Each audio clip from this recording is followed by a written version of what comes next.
네, 지난주 마지막 거래일 미증시의 전반적인 분위기는 어땠을까요? 저와 함께 체크해 보시죠. 일단 M7 기업들 상황부터 점검하겠습니다. 지난 거래일 전반적인 낙폭을 가져갔지만 이 안에서 마지막으로 갈수록 양전에 성공해준 기업은 세 가지 기업밖에 없었습니다. 이 중 한 가지 기업씩 체크해 보도록 할게요.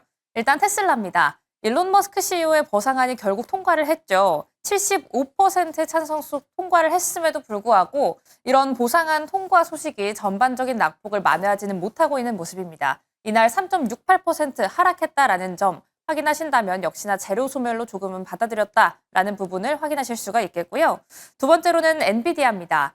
엔비디아는 저사양 칩뿐만 아니라 여러 가지 칩 가운데서도 중국 수출이 규제됐다라는 점이 주가에 악영향을 보태줬습니다. 이에 더해서 한 가지 더 악재성 이슈가 나왔죠. 중국 정부도 신규 데이터 센터에 중국산 칩만 사용하도록 의무화할 것이다라는 이야기가 들려오면서 엔비디아는 중국으로의 수출길에 이중고를 겪게 됐습니다. 마지막으로는 메타입니다. 메타 같은 경우에는 이 지난 시간에 메타 관련 논란을 한 가지 전해드렸는데요. 사기성 광고로 인해서 매출이 정말 급속도로 올랐다라는 부분을 전해드렸죠. 이로써 한화로 약 23조 원가량의 돈을 벌어들였다라고 이야기를 하면서 장 중에는 전반적인 하락폭을 보였는데 장 막판으로 갈수록 상승 전환할 수 있었던 이유는 아래 하단에 나가고 있습니다.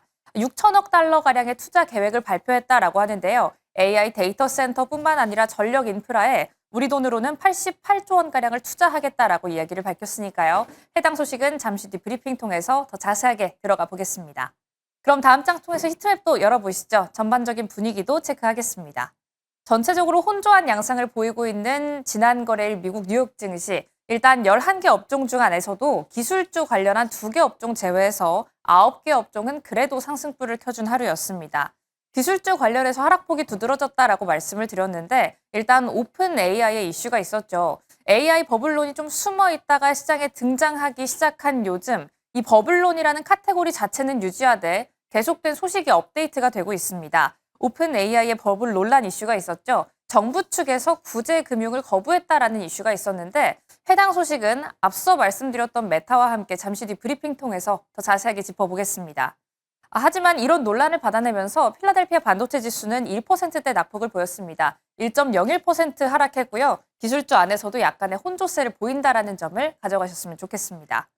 이런 가운데 유가는 약간 반등했습니다. 유가는 지난 거래일 0.54% 고개를 들었는데요. 4거래일 연속 하락하다가 4거래일 만에 양전했다라는 부분 확인하시면 좋을 것 같고요. 이런 흐름 속에 에너지주, 특히나 쉐브론이 강세를 보였습니다. 추가적으로 한 가지를 더 체크해 보겠습니다. 소매업체의 주가가 상대적으로 강세를 보였는데 이 안에서 달러트리 같은 경우에는 3.7% 상승했다라는 부분 챙겨가겠습니다. 그럼 다음 장 통해서 AI 관련된 소식들 함께 체크해 보시죠. AI 버블론 계속된 기조가 유지가 될수록 궁금해지는 이 다음 거래일, 다다음 거래일입니다. 앞서 말씀을 드린 것처럼 AI라는 키워드가 시장에 점점 커지는 만큼 버블론은 시장 안에 항상 잠들어 있는데 이게 가끔 가다가 툭 튀어서 올라와 줬다가 다시금 잠잠해지고 다시 한번 고개를 들고 이런 양상이 패턴처럼 반복이 되고 있죠. 그렇다면 금요일 버전으로 업데이트됐던 소식은 무엇일지 한 가지 체크해 보시죠. 일단 목요일 이 지난 거래일부터 이슈가 되어 왔던 건 오픈 AI가 정부한테 우리가 좀 잘 투자를 유치할 수 있도록 우리한테 돈을 좀 빌려주세요라고 이야기를 했다라는 점입니다. CFO의 발언이 있었죠. 하지만 금요일에 좀 주목을 받았던 건 샘 올트먼 CEO의 발언이었습니다. 오픈 AI는 정부의 보증이 필요가 없다라고 이야기를 하면서 이전에 나왔던 AI 버블론을 좀 잠식시키려는 시도를 했는데 하지만 시장은 이 발언을 크게 주목받고 양전의 움직임을 보여주진 못했습니다. 그 이유로는 두 가지 큰 우려감을 둘 수가 있겠는데요. 일단 샘 올트먼 CEO가 트위터에 남겼던 발언이 너무너무 길었습니다. 좀 간단하게 우리는 필요가 없어요라고 좀 단언을 해줬다면 믿음을 가지고 가져갈 수 있었을 텐데 왼쪽에 제가 첨부해놓은 이미지가 샘 올트먼 CEO가 입장을 남겼던 전문인데요. 최대한 작게 브리핑판에 들어갈 수 있을 정도로 축소를 해놨음에도 불구하고 그 길이가 참 길다라는 걸 확인할 수가 있죠. 이 입장문 길이가 길어도 너무너무 길었습니다. 그리고 두 번째로는 백악관의 선긋기가 있었죠. 백악관의 AI 총괄이 이런 이야기를 남겼는데요. 연방 정부가 AI에 직접 지원을 할 일은 없을 것이다라고 이야기를 하면서 오픈 AI의 앞으로의 앞길에도 약간은 먹구름이 낄 수 있는 발언을 남겼습니다.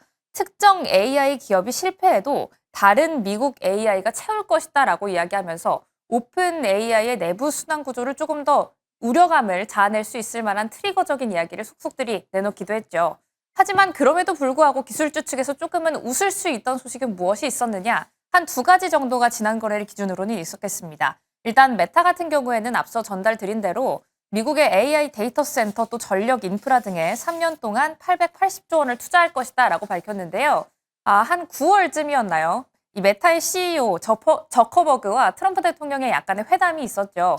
여기에서 트럼프 대통령이 너희 데이터 센터 투자 언제 할 거냐라고 했을 때 좀 이렇게 막혀 있는 걸 풀어내듯이 한 6천억 달러 가량은 정도 할 것이다라고 이야기를 하면서 3년 안에는 할 거야라는 이야기를 좀 반복적인 발언으로 내놓은 바가 있습니다. 이걸 좀 확언해주는 말이었다라고 체크를 하시면 좋을 것 같고요. 또 오픈 AI가 미국 정부에 반도체 세액 공제, 그러니까 칩스법의 대상을 조금 더 늘려달라라고 이야기한 게 뒤늦게 밝혀졌다는 점도 거품론을 조금은 잠식시키는 듯 했습니다.